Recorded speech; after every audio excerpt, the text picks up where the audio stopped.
कक्षा 10 के विद्यार्थी मित्रों नमस्कार। इसके पहले के वीडियो में हमने आपको बताया था कि हमारी पाठ्य पुस्तक में कौन कौन से ऐसे पाठ हैं और कौन कौन से ऐसे प्रश्न हैं जो बोर्ड परीक्षाओं में आ सकते हैं। आज हम ये देखेंगे कि हमारी पाठ्य पुस्तक में से 3 अंक वाले प्रश्न कौन कौन से पाठ से आते हैं और वो कौन से प्रश्न हैं जो ज़्यादा ज़रूरी हैं और जिन्हें हमें बोर्ड परीक्षा के लिए तैयार करना है। तो आज ये वीडियो देखने के बाद और प्रश्न पत्रों को समझ लेने के बाद आप उन्हें किताब में टिक करिए। उनके प्रश्न जो हैं उनके उत्तर अच्छी तरह से तैयार करिए। वैसे हम आमतौर पर तैयार तो 3-4 बार करते ही हैं, लेकिन एक बार हमें एक्स्ट्रा करने की आवश्यकता है, क्योंकि कहा जाता है कि प्रैक्टिस मेक्स मैन परफेक्ट। आप जितना अभ्यास करेंगे उतना ही बेहतर आप लिख पाएंगे। इसलिए इन प्रश्नों को देखने के बाद उन्हें आज से ही मजबूत इरादे के साथ तैयार कर लीजिएगा। तो आइए शुरू करते हैं। सेक्शन सी, विभाग सी। इस विभाग में 3 नंबर वाले प्रश्न आते हैं। तो आज हम पाठ 1 के कौन कौन से ऐसे प्रश्न हैं 3 नंबर वाले जो बोर्ड परीक्षा में आ सकते हैं उनकी तैयारी करेंगे। 3 अंक वाले ये प्रश्न होते हैं। और पाठ 1 पहला प्रश्न, रासायनिक प्रक्रिया के दौरान कौन कौन से परिवर्तन देखने को मिलते हैं।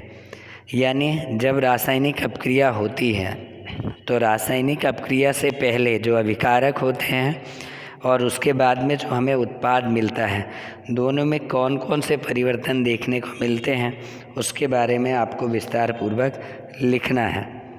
दूसरा प्रश्न है, जब कॉपर सल्फेट के विलयन में आयरन की कील को डुबोया जाता है तो कॉपर सल्फेट का विलयन का जो रंग होता है वो किस कारण से बदल जाता है।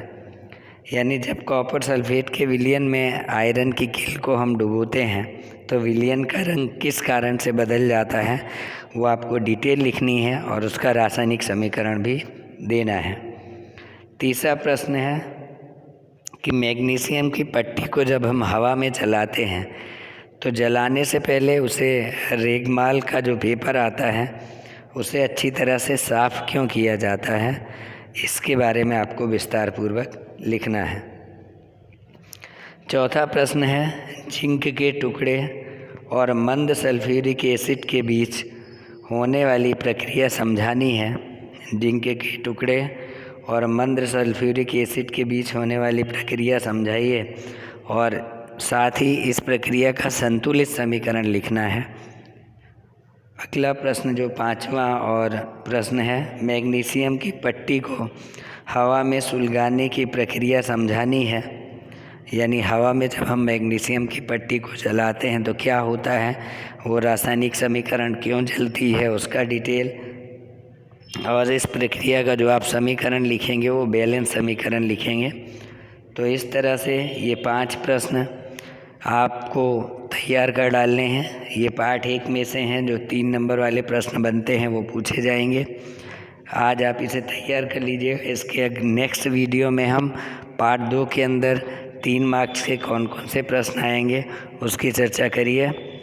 अगर आप हमारे चैनल पर नए हैं तो चैनल को अवश्य सब्सक्राइब करें और अपने दोस्तों को भी सब्सक्राइब करने के लिए कहें, ताकि हम इस तरह के अच्छे अच्छे वीडियो आपको देते रहेंगे और आप बोर्ड परीक्षाओं में अच्छे अंक ला सकेंगे। तो विद्यार्थी मित्रों, आज के इस लेसन में इतना ही। स्वस्थ रहिए, मस्त रहिए।